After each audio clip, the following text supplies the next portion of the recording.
प्यारे दोस्तों, भारत में लोकसभा इलेक्शन चल रहे हैं और पूरे ही देश में हर तरफ इसी इलेक्शन का माहौल नजर आ रहा है। मगर इस बार के इस इलेक्शन में जिस एक चेहरे ने पूरे ही देश के लोगों का सबसे ज्यादा ध्यान अपनी तरफ खींचा, वो चेहरा है इकरा हसन का। राजनीति के हर गलियारे में इकरा हसन का नाम जरूर सुनाई देता है। स्पेशली सोशल मीडिया पर तो पिछले 2-3 महीने से पॉलिटिक्स में इंटरेस्ट रखने वाले लोगों की फीड इकरा हसन से ही भरे हुए नजर आते हैं।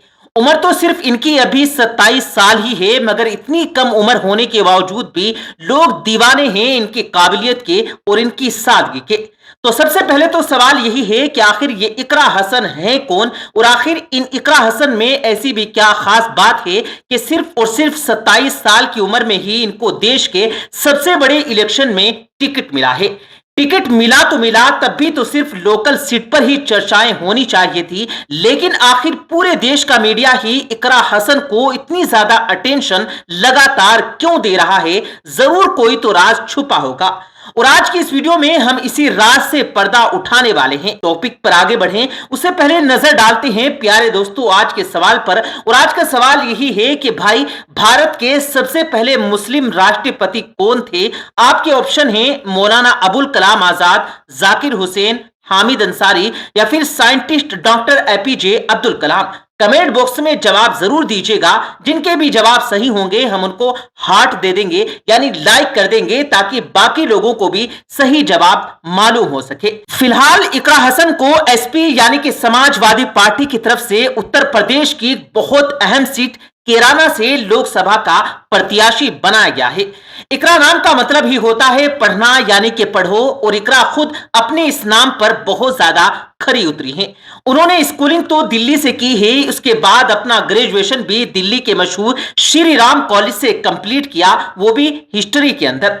फिर वो लंदन चली गई कि जहां से उन्होंने कानून की पढ़ाई की, यानी कि लॉ में मास्टर किया। उसके बाद वो पीएचडी में भी इनरोल हो गई थी, मगर तभी अचानक से हालात ऐसे बने, या ये कहिए कि उनकी जिंदगी में वो बड़ा मोड़ आया कि जिसने सब कुछ बदल कर रख दिया, और उनको पीएचडी छोड़कर फौरन इंडिया वापस आना पड़ा। और जिंदगी का ये बड़ा मोड़ ही सबसे बड़ा राज है, जिसके बारे में हम आगे बात करेंगे। राजनीति इकरा हसन के खून में बसती है, अगर ये कहा जाए तो शायद कहना गलत नहीं होगा, क्योंकि उनकी फैमिली का राजनीतिक सफर सन 1984 में उस वक्त शुरू हुआ था कि जब उनके दादा ने कैराना लोकसभा सीट से ही कांग्रेस की टिकट पर जीत हासिल की थी। उसके बाद ये सफर कभी खत्म ही नहीं हुआ, क्योंकि दादा के बाद नंबर आया उनके फादर का, कि जिन्होंने राजनीतिक फील्ड में सारी ऊंचाइयों को छुआ। वो न सिर्फ लोकसभा और विधानसभा में ही जीते, बल्कि वो तो राज्यसभा भी गए और विधान परिषद के भी मेंबर रहे, और इसी वजह से उनका नाम गिनीज वर्ल्ड रिकॉर्ड में भी दर्ज किया गया है। दादा और पिता के बाद उनकी मां तबस्सुम हसन भी एक बार तो बीएसपी के टिकट से, जबकि दूसरी बार एसपी और आरएलडी की टिकट पर कैराना से लोकसभा का इलेक्शन जीत चुके हैं। इनके भाई नाहिद हसन भी इस वक्त कैराना से ही विधायक हैं। अब बात करते हैं इकरा हसन के उस सबसे बड़े राज के बारे में, कि जिसकी वजह से ही उनको अपनी पढ़ाई और अपनी पीएचडी तो बीच में छोड़नी ही पड़ी थी। साथ ही साथ उसी राज की वजह से ही आज वो इतनी ज्यादा मशहूर हैं, और उनको इतनी कम उम्र में ही देश के सबसे बड़े इलेक्शन में मैदान में उतारा गया है। तो ये मामला है सन 2022 का, कि जब आबादी के हिसाब से भारत के सबसे बड़े राज्य यानी उत्तर प्रदेश के अंदर विधानसभा के इलेक्शन चल रहे थे। इस चुनाव में विपक्ष की तरफ से बीजेपी के खिलाफ कैराना की इस खास सीट पर इन्हीं नाहिद हसन को उतारा गया था, जो इकरा हसन के सगे भाई हैं। दूसरी तरफ इकरा हसन इस दौर में न सिर्फ राजनीति से ही, बल्कि अपने देश से भी हजारों किलोमीटर दूर लंदन में मौजूद थी और अपनी पढ़ाई कर रही थी। मगर तभी हुआ यह कि उस इलेक्शन में बीजेपी की तरफ से कैराना में हिंदू मुसलमान से जुड़ा हुआ एक बड़ा मुद्दा उठाया गया, और यह दावा किया गया कि कैराना का इलाका, जो अपनी ज्यादा मुस्लिम पॉपुलेशन को लेकर जाना जाता है, वहां पर लगभग 300 के करीब हिंदू फैमिलीज को पलायन करना पड़ा। मुसलमानों से परेशान होकर या मुसलमानों की धमकियों की वजह से उनको अपना घर बार छोड़कर दूसरी जगहों पर शिफ्ट होना पड़ा। हैरानी की बात तो यह है कि बीजेपी ने हिंदू पलायन से जुड़ा हुआ यह मामला अब कैराना तक ही सीमित नहीं रखा, बल्कि इस मुद्दे पर ही पूरी यूपी के इलेक्शन को लड़ने का फैसला किया गया। पूरे देश के मीडिया ने इस पर डिबेट वगैरह करना शुरू की। बीजेपी के बड़े बड़े नेता जैसा कि मुख्यमंत्री योगी आदित्यनाथ, होम मिनिस्टर अमित शाह और खुद प्रधानमंत्री नरेंद्र मोदी जैसे लोगों ने मोर्चा संभाला। न सिर्फ अपने भाषणों में हर जगह उनका जिक्र किया, बल्कि डोर टू डोर जाकर कैंपेन भी किया। नाहिद हसन के जिनके ऊपर ऑलरेडी मुकदमे थे ही, उनको ऐसे हालात में अब जेल में भी डाल दिया गया। तो कुल मिलाकर अब कैराना सीट पर विपक्ष का पूरा खेल ही बिगड़ चुका था। मगर अब ऐसे बिगड़े हुए हालात देखकर ही लंदन में बैठी हुई इकरा हसन ने अपनी पढ़ाई बीच में छोड़कर इंडिया वापस आने का फैसला किया और जेल में बंद अपने भाई का पर्चा भरकर पूरे इलेक्शन की कमान ही अपने हाथों में ले ली। और यही वो वक्त था कि जब चंद दिनों के अंदर ही इकरा हसन पूरे देश की नजरों में आ चुकी थी। वजह यही थी कि कैराना की ये सीट अब एक हॉट सीट बन चुकी थी, क्योंकि इसके मुद्दे पर ही पूरे देश का चुनाव लड़ा जा रहा था।